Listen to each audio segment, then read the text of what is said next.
Fala galera, o tema do grupo composto por Alejandro, Breno, Lucas Brandão, Mário e Thiago é a regulação do setor audiovisual brasileiro. Nossa apresentação terá foco no cinema e com esse objetivo, primeiramente será feito um breve histórico da regulação nesse setor no Brasil. Depois, abordaremos alguns impactos econômicos do cinema e da sua regulação.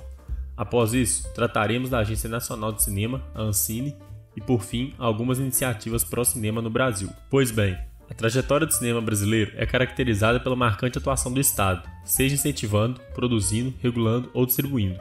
Essa forte relação impõe muitos desafios, pelo fato do cinema ser uma indústria cultural e que, como tal, carrega consigo aspectos tanto do desenvolvimento industrial quanto da criação e preservação da identidade e valores nacionais.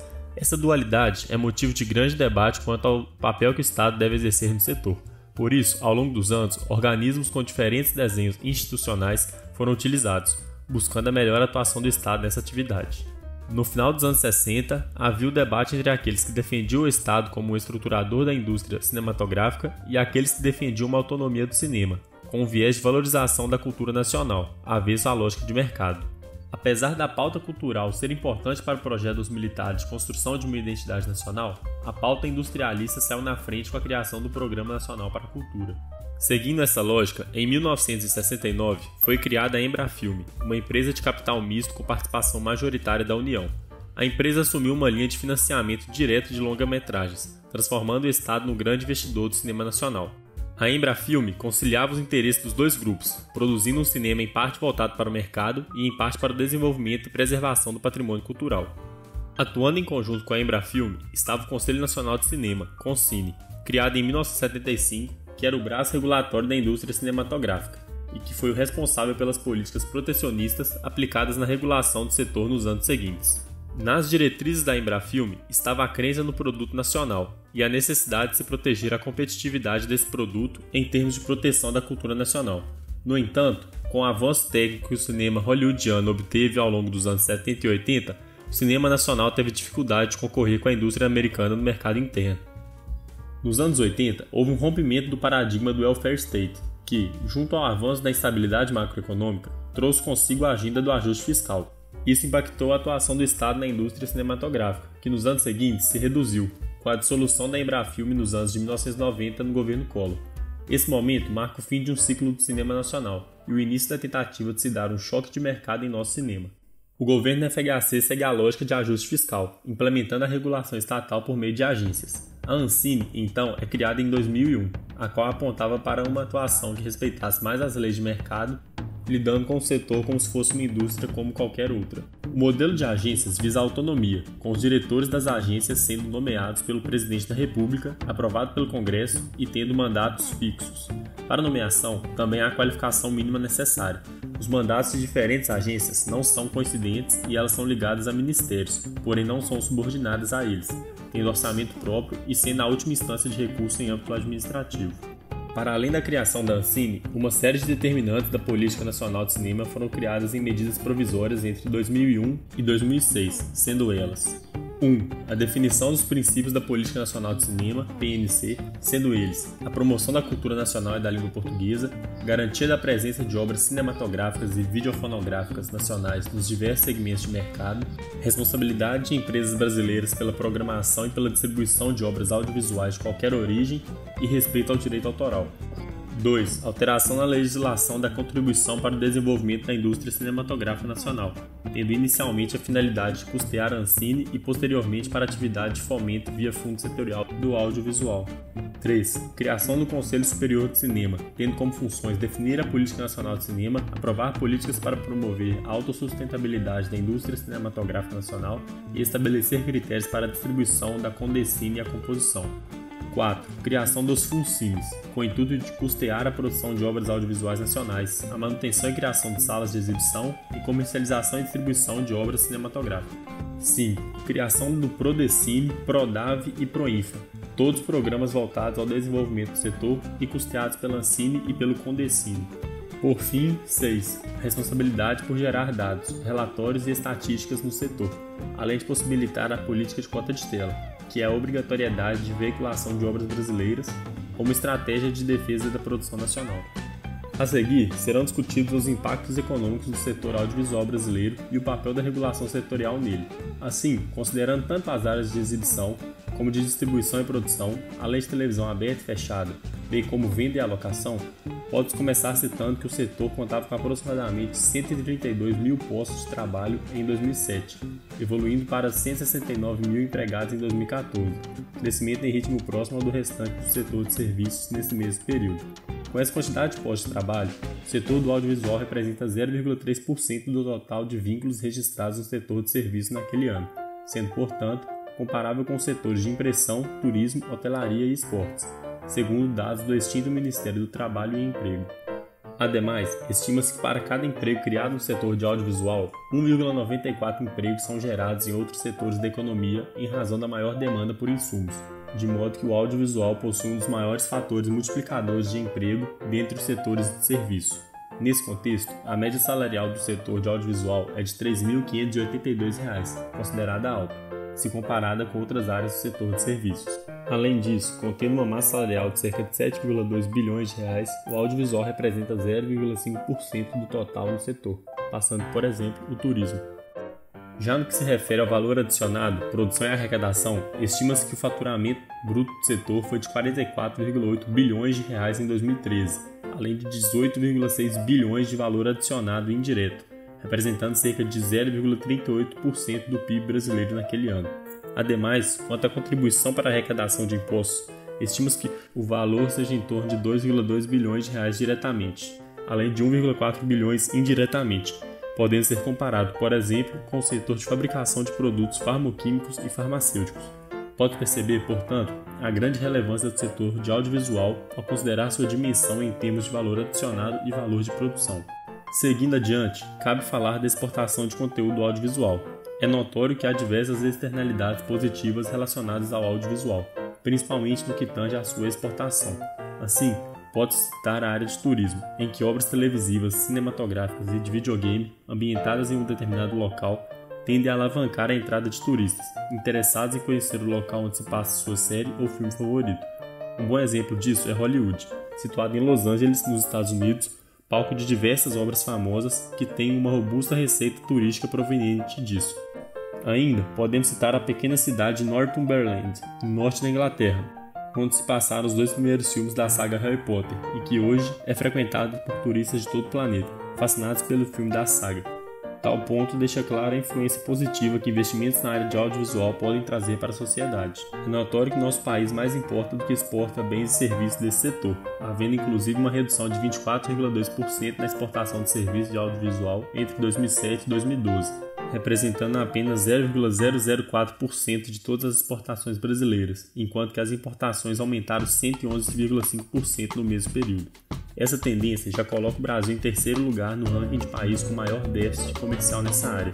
Entretanto, esse resultado deficitário é comum na maioria dos países, com exceção dos Estados Unidos e do Reino Unido. Quando falamos sobre a carga tributária no setor, temos vários tributos incidentes, como Imposto sobre Serviços, ISS, Imposto sobre Produtos Industrializados, IPI e ICMS. Além dos tradicionais tributos, temos a contribuição para o desenvolvimento da indústria cinematográfica, a CONDECIN, tributação incidente sobre a exibição e aluguel de filmes e sobre as operações de TV aberta e por assinatura. Assim, a carga tributária sobre o setor representa 12,3% da receita bruta. Por fim, o alto custo desse tipo de serviço e produto incentiva a grande pirataria observada no setor. As consequências negativas são várias, como incentivo ao trabalho informal, redução da arrecadação do governo, desincentivo dos trabalhadores da área, entre outros.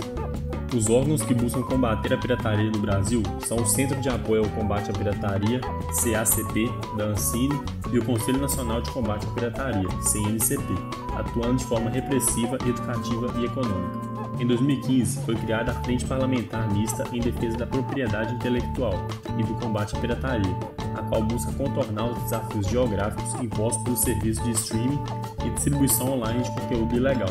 Apesar dos esforços, a perda do PIB decorrente da pirataria segue na ordem dos 3,5 bilhões de reais. Falaremos mais agora sobre a Ancine. Como dito anteriormente, a Agência Nacional de Cinema foi criada em 2001 por meio da Medida Provisória número 2228. Ela, diferentemente das demais, tem também o objetivo de fomentar o setor, além, é claro, de regulá-lo. Outra singularidade diz respeito à sua criação. Ela foi a única criada por medida provisória e não por lei aprovada no Congresso. Seus objetivos são variados e podemos ressaltar o de promover a cultura nacional e língua portuguesa, articular os elos da cadeia, promover a autossustentabilidade da indústria cinematográfica nacional, estimular a competição do produto nacional por meio de fomento a todas as etapas da cadeia produtiva e estimular a universalização do acesso a obras nacionais. Sobre suas competências, o artigo 7º da referida medida provisória prevê diversas incumbências que são atribuídas à Ancine e que dialogam com as funções de fomento, regulação e fiscalização. Podemos destacar como exemplos a promoção da política de fomento à indústria cinematográfica com a gestão de programas e mecanismos, a aplicação de multas e sanções, o combate à pirataria, a gestão do sistema de informações para o monitoramento das atividades do setor, coordenação das ações e atividades governamentais na área, a regulação das atividades de fomento e proteção à indústria cinematográfica e videofonográfica nacional e o fornecimento de certificados de produto brasileiro às obras cinematográficas nacionais. Uma vez que a Ancine atua no setor do audiovisual, a atuação reguladora dela tem como objetivos produzir impactos tanto econômicos quanto sociais. Dessa forma, a Ancine busca regular o mercado audiovisual, visando democratizar o acesso à cultura e, ao mesmo tempo, prezando para um desenvolvimento autossustentável do setor. Devemos lembrar que a ideia de um mercado audiovisual capaz de funcionar com menos dependência estatal foi um dos princípios por trás da criação da própria agência. Com relação à vertente de fomento da Ancine, ela é exercida por meio de 3 linhas de ação, sendo elas leis, editais e o fundo setorial. Na primeira, o fomento se dá mediante incentivos fiscais, previstos na Lei Rouanet, por exemplo.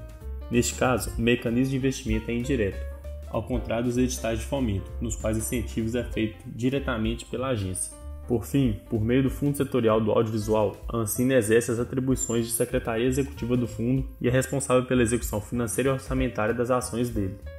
Além da regulação, há também diversas iniciativas brasileiras pró-cinema.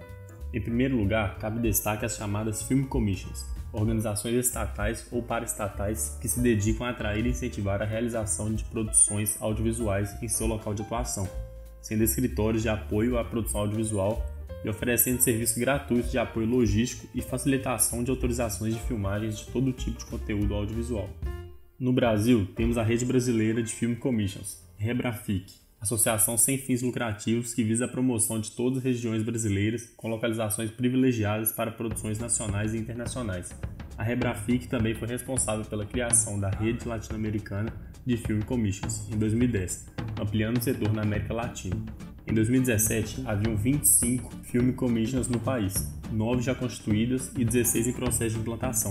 Além disso, a Rebrafic tem diversos trabalhos de divulgação do cinema nacional. Com relação a essas organizações, cabe destacar a de São Paulo.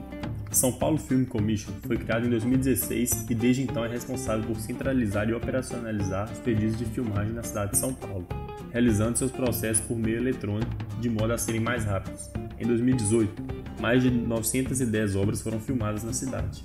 Hoje em dia, ela dá formação para os gestores públicos, de modo a levar aspectos sensíveis da produção audiovisual para que toda a gestão pública municipal esteja apta a receber as filmagens. Com relação às produções audiovisuais na cidade de São Paulo, podemos citar a série de ficção científica Conquest, produzida por Keanu Reeves, que visitou a cidade em 2019 para realizar gravações de seu projeto. Além disso, podemos citar também os filmes Que Horas Ela Volta e Se Deus Voltar Que Ele Vem Armado, que foram financiados pelo SP Cine em parceria com a Ancine em 2015. Em Minas Gerais, possuímos a Minas Film Commission, vinculada à Secretaria de Cultura de Minas Gerais. Desde sua criação, a organização mineira apoiou cerca de 45 projetos, dentre eles os filmes O Palhaço, Heleno e O Menino no Espelho. Já com relação a Belo Horizonte, a chamada BH Film Commission começaria a trabalhar no primeiro semestre de 2020, vinculada à Secretaria Municipal de Cultura, responsável por autorizar, regular e atrair filmagens para a cidade. Porém, seus trabalhos foram paralisados devido à pandemia do coronavírus. O setor de Film Commissions, porém, ainda não obteve um reconhecimento formal do governo federal para sua atividade e seu papel na indústria brasileira audiovisual. Houve iniciativas por parte da Ancine e do Itamaraty para apoiar a atividade entre 2012 e 2013. No entanto, na publicação de abril de 2017, do relatório de cumprimento da Agenda Regulatória da Ancine 2015/16, não há nenhuma referência à atividade. Sobre iniciativas de coprodução, o Brasil possui acordo com cerca de 10 países, sendo 4 na América Latina, 5 europeus e o Canadá. Além disso, possui 3 acordos multilaterais. São eles: Convênio de Integração Cinematográfica Ibero-Americana, Acordo de Criação do Mercado Comum Cinematográfico Latino-Americano e Acordo Latino-Americano de Coprodução Cinematográfica. As principais vantagens comerciais das coproduções internacionais são: 1. A possibilidade de acumularem orçamentos para a produção de filmes com competitividade internacional. 2. Divisão de tarefas práticas e criativas em todas as etapas, sejam elas desenvolvimento, captação, produção e distribuição. 3. Possibilidade de atrair mais recursos financeiros. 4. Acesso a subsídios e incentivos governamentais no exterior. 5. Acesso ao mercado parceiro. E 6. Acesso ao mercado de um terceiro país. Tendo em vista tais vantagens, em 2006 foi criado o programa Cinema do Brasil, pelo Sindicato da Indústria Audiovisual do Estado de São Paulo, CIAESP, e financiado pela Agência de Promoção de Exportações e Investimentos, Apex Brasil, e pelo Ministério da Cultura. A ideia é ampliar a participação do audiovisual brasileiro no mercado internacional através da criação de coproduções. As iniciativas de coprodução permitem uma maior visibilidade e produção de filmes fora do eixo hollywoodiano, que domina o mercado mundial praticamente, de modo que a concorrência nesse mercado é imperfeita. Ensaio sobre a Cegueira, de Fernando Meirelles, é uma coprodução entre Brasil, Japão e Canadá.